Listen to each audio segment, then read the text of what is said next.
Buenas noches, bienvenidos a Cosechas y Negocios.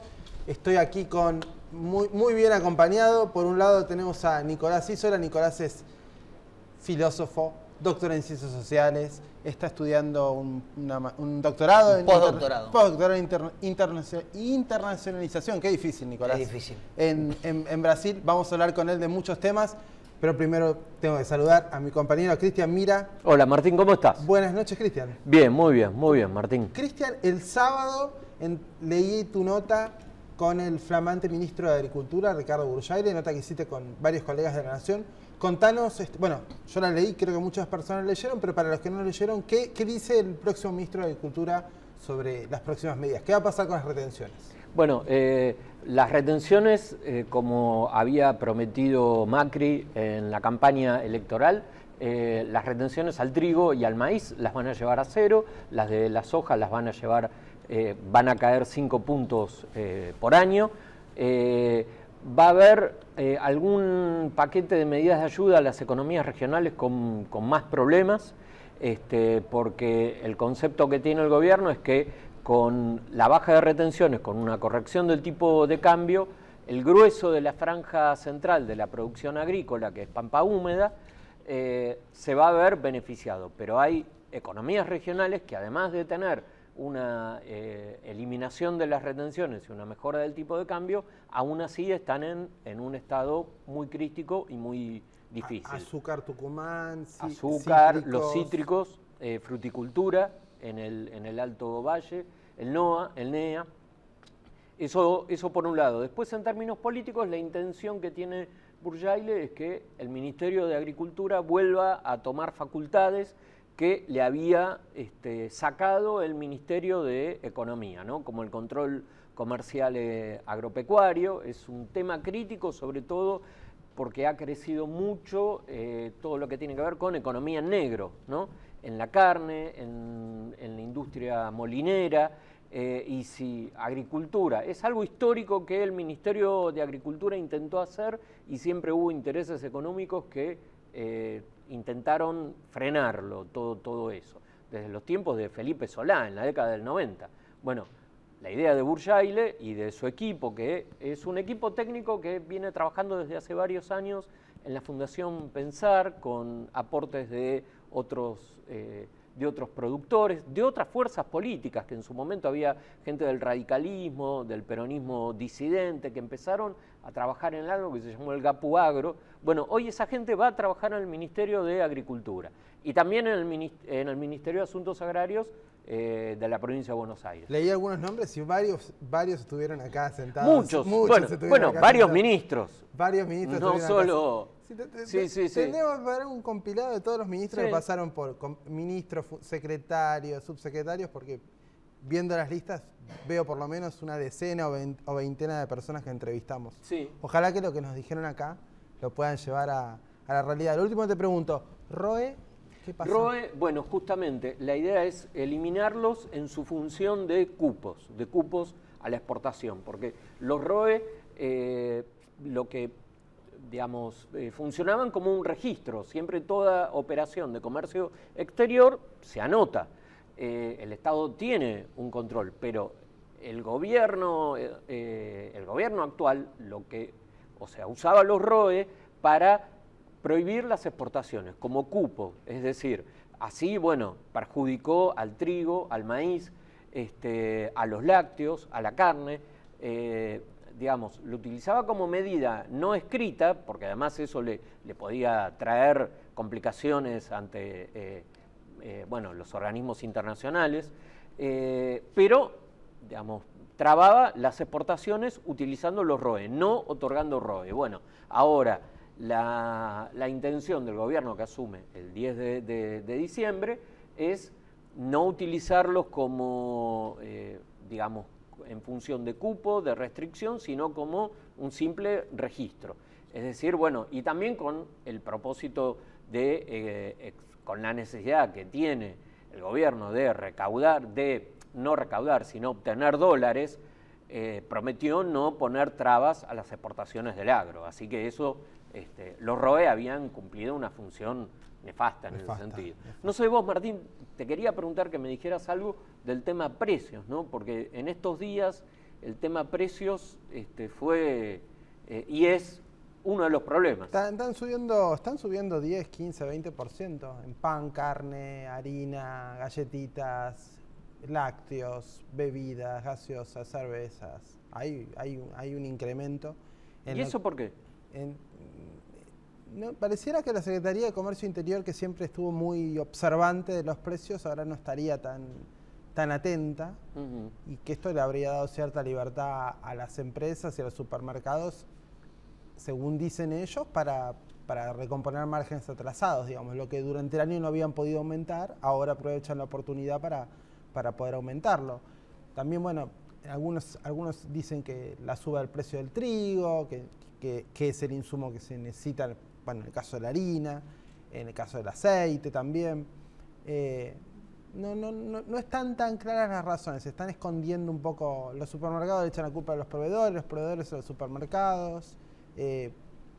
Algunos dicen que es un preparativo, porque después, desde el próximo gobierno, el 10 de diciembre, aparentemente se va a buscar una concertación de precios, no imponer precios, pero sí arreglarlos. Algunos me parece ya quisieron quedar un poco más arriba para el próximo arreglo, y me parece igual que esta semanita vienen algunos más. Vienen algunos aumentos más de productos. Pero bueno, vamos a hablar de la educación, vamos a hablar de cómo se vio a la Argentina estos años desde afuera. A Nicolás, yo lo empecé a leer en La Nación. Después vi que también publicás columnas en Folia y en El País. Correcto. Una de las cosas que a mí me llamó la atención es que tu formación es muy fuerte en ciencias sociales. Y en general, en la Argentina, la mayoría, no quiero decir todos porque sería una estupidez, pero la mayoría de las personas formadas en el terreno de las ciencias sociales ha tenido un nivel de aceptación, complacencia y alineación con el gobierno kirchnerista increíble. ¿Por qué vos estás tan en el otro lado? Digo, ¿por qué vos fuiste todo el tiempo cuando viste cosas que te parecían antirrepublicanas las marcaste? Todo el tiempo cuando viste atentados contra las libertades las marcaste. ¿Por qué vos sos tan diferente y por qué los demás actuaron como actuaron? Bueno, muchas gracias por la invitación. No sé si soy tan diferente o simplemente yo considero y concibo la democracia y el espacio intelectual también como un espacio de crítica, donde hay márgenes, hay límites, y esos límites deben, y es bueno, y es recreativo, y es importante que sean marcados. Me parece que en el campo intelectual amplio, y sobre todo en las ciencias sociales, que se dio en efecto esto que decís vos,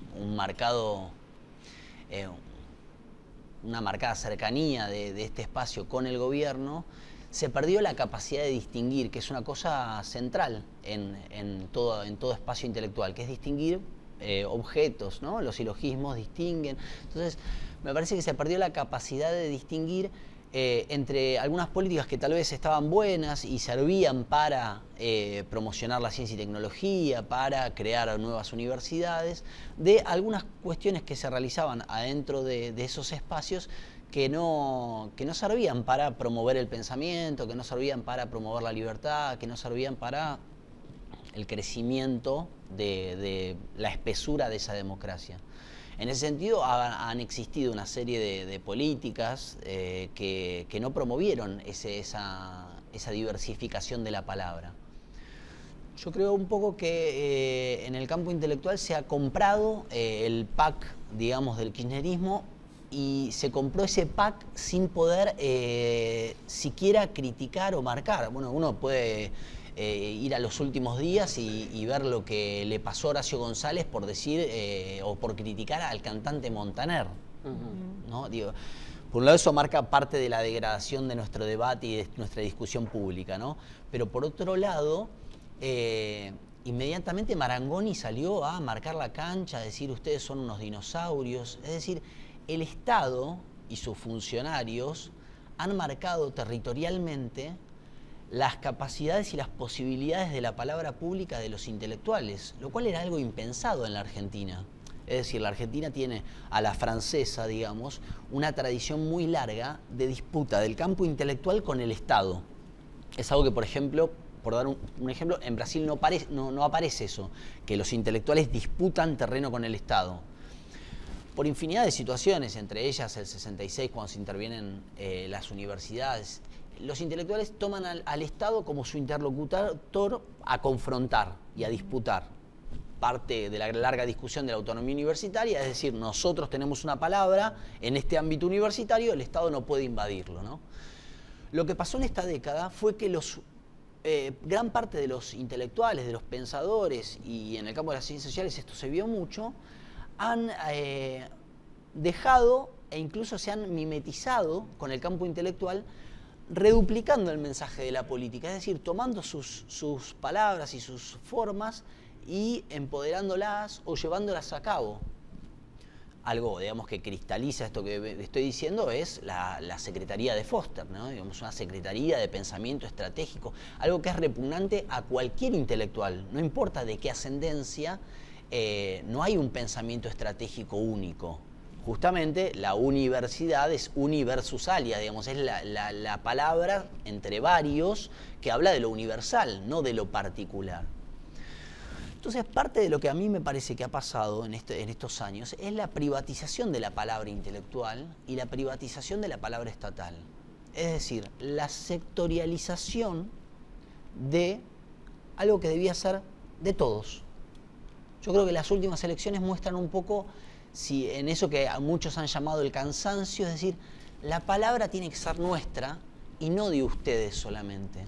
Las más de 40 cadenas nacionales, la gente interpreta como diciendo, bueno, esta palabra debería no ser tan tuya, porque vos sos una representante que hemos elegido, pero no estás diciendo lo que nosotros vemos de la realidad. Y ahí me parece que se juega una cosa muy importante de estos últimos años, que es que quienes nos dirigían dejaron de hablar de lo que nosotros veíamos. Espera un segundito. Los que nos dirigían dejaron de hablar de lo que nosotros veíamos, pero la sociedad tardó un poquito en verlo. Me lo contás en el próximo bloque. Dale. Vamos a una pausa y ya volvemos.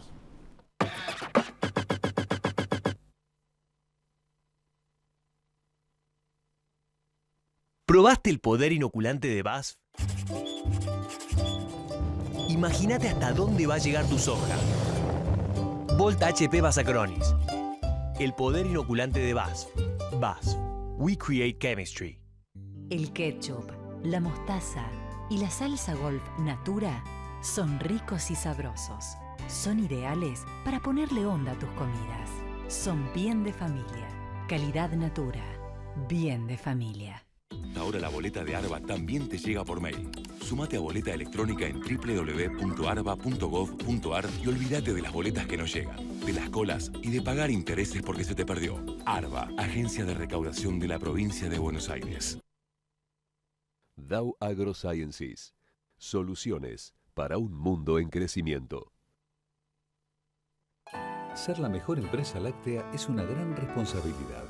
Una responsabilidad que alimentamos día a día para ofrecer siempre los productos lácteos de máxima calidad.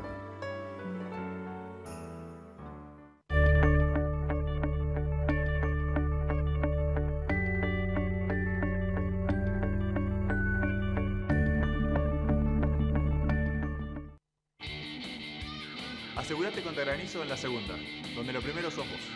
Grupo Asegurador La Segunda. Albertito, ¿cuál es la clave de Wi-Fi acá? Se enganchó un pescado todo junto y en minúscula. Después de algo así, mereces un celular Samsung Galaxy A5 libre. 12 cuotas sin interés de 791 pesos con 58. Barbarino, pensamos en vos. ¿En semillas de soja y tratamiento de semillas? Bayer. ¿En herbicidas, insecticidas y fungicidas? Bayer. ¿En servicios y financiación? Bayer. Todo en soja. La propuesta más completa para aumentar el rendimiento de tu soja. Si es Bayer, es bueno.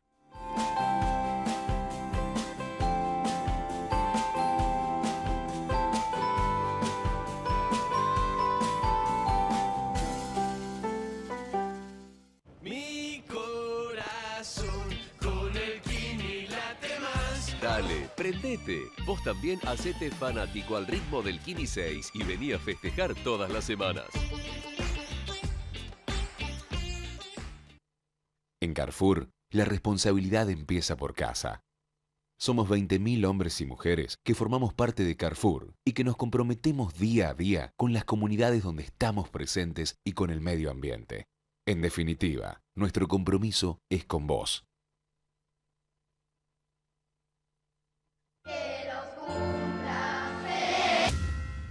Al cumplir 18 años, miles de jóvenes sin familia pueden quedarse en la calle.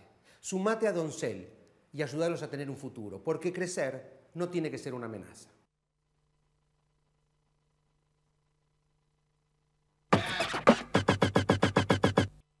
Seguimos en Cosechas y Negocios, estamos con Nicolás Isola, filósofo y doctor en Ciencias Sociales.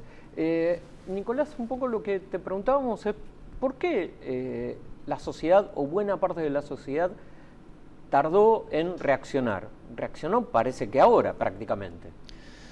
Bueno, hubo también quizás los cacerolazos, las manifestaciones en el Obelisco hace algunos años. 2012, claro. Yo creo que hay algunas vías de acceso a responder esa pregunta, ¿no?, que son todas plausibles de ser erradas o ciertas.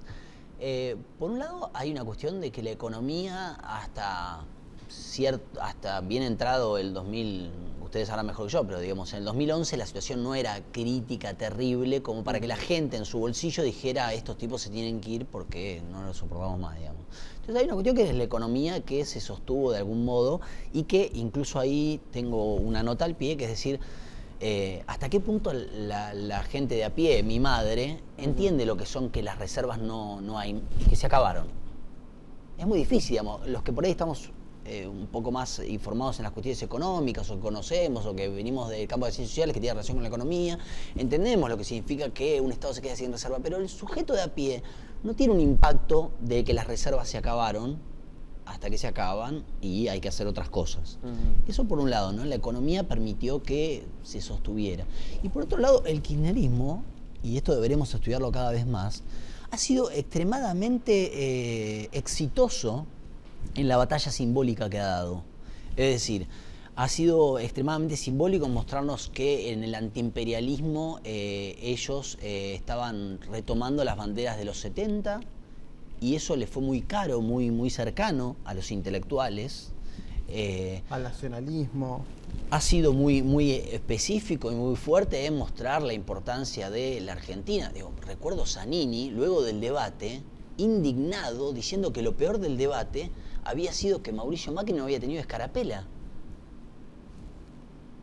Y uno dice, ¿en qué extraño razonamiento? Que de todo lo que pasó ahí, de todas las palabras que se dijeron, lo más grave es que en la solapa no hay una escarapela. Bueno, es algo simbólico, ¿no? Correcto. El kirchnerismo es símbolo. Porque el kirchnerismo ha logrado eso y ha tomado la parada y nunca, a mi juicio, la oposición logró mejorar esa apuesta.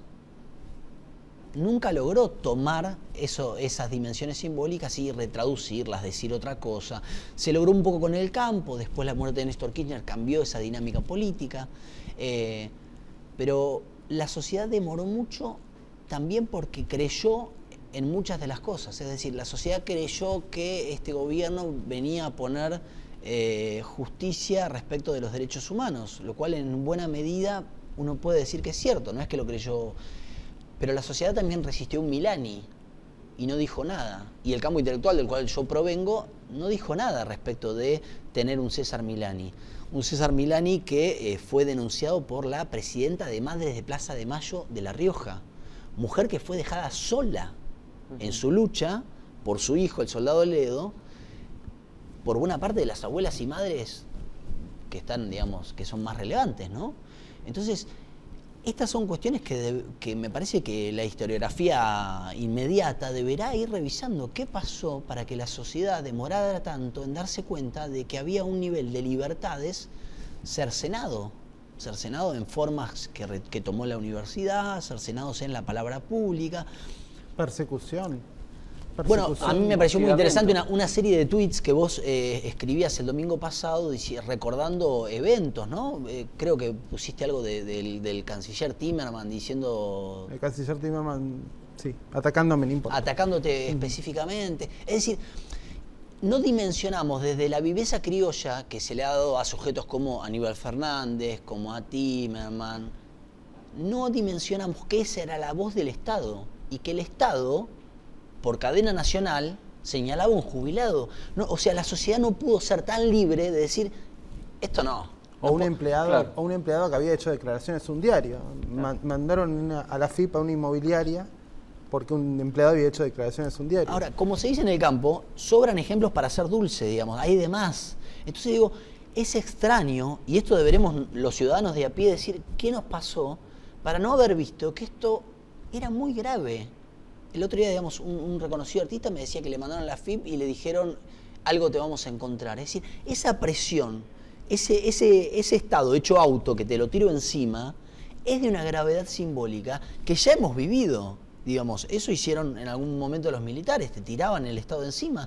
Ahora, ¿por qué en democracia hicimos esto? ¿Seremos una sociedad que acepta el fascismo, digamos, que acepta ciertas metodologías, ciertas operaciones por parte del Estado y es resiliente porque, bueno, me dicen otra cosa, me dan otros beneficios? Nicolás, ahora va a asumir un gobierno que dice que no quiere imponer un relato, que justamente quiere estar en contra de esta visión de relato único, pero al mismo tiempo seguramente va a necesitar una corriente de apoyo, de ideas, de pensamiento, para llevar una serie de cambios. ¿Cómo crees que se puede configurar ese, digamos, no sé si llamarlo nuevo relato, o esa corriente de pensamiento? Es decir, va a haber gente que libremente critique al gobierno, o finalmente el gobierno va a tener que caer en imponer su propio relato. Yo creo que las sociedades pueden vivir sin relatos. No tiene que haber un relato hegemónico que sea quien marca el rumbo. Digo, ¿Estados Unidos tiene un relato hegemónico? No sé. Tiene múltiples relatos. Tiene múltiples relatos. ¿Por qué? Porque los ciudadanos y los sujetos y los colectivos lo que hacen es marcar, explicar desde diferentes ángulos la realidad. Entonces yo no creo que haya que sobreponer un relato. Me parece que eso sería lo peor que podemos hacer. Sustituir un relato por otro relato. Exacto. Me parece que lo que hay que hacer es modificar los modales. Es decir, por dar un ejemplo, esta marcha de la resistencia que se está armando. Lo último que hay que hacer es la contrarresistencia, llenar la plaza con gente a favor de Cambiemos. Lo que hay que hacer es mostrar que existen otras formas de expresarse y de manifestarse a favor de la democracia. Digo, una marcha por la resistencia porque asume un presidente democrático es un acto antidemocrático. Nuevamente, y discúlpenme que sea, ¿por qué permitimos esos actos? ¿Por qué permitimos que en la Argentina, en el 2015, haya una marcha que esté en contra de que asuma un presidente democrático? Nos costó tanta sangre la democracia, tantas palabras, tanto cansancio. ¿Cómo puede ser posible que todavía en el imaginario alguien diga, bueno, la resistencia? Porque aparte la resistencia es algo que en el imaginario argentino es algo que está muy cercano a las armas y los fusiles, digamos. Seremos, me cuesta decirlo porque soy argentino, pero Sí. ¿seremos los argentinos más fascistas de lo que creemos? Yo creo que somos resilientes a poner los límites, no vemos los bordes. Tenemos como si fueran las fábricas que tenés una alerta amarilla, roja.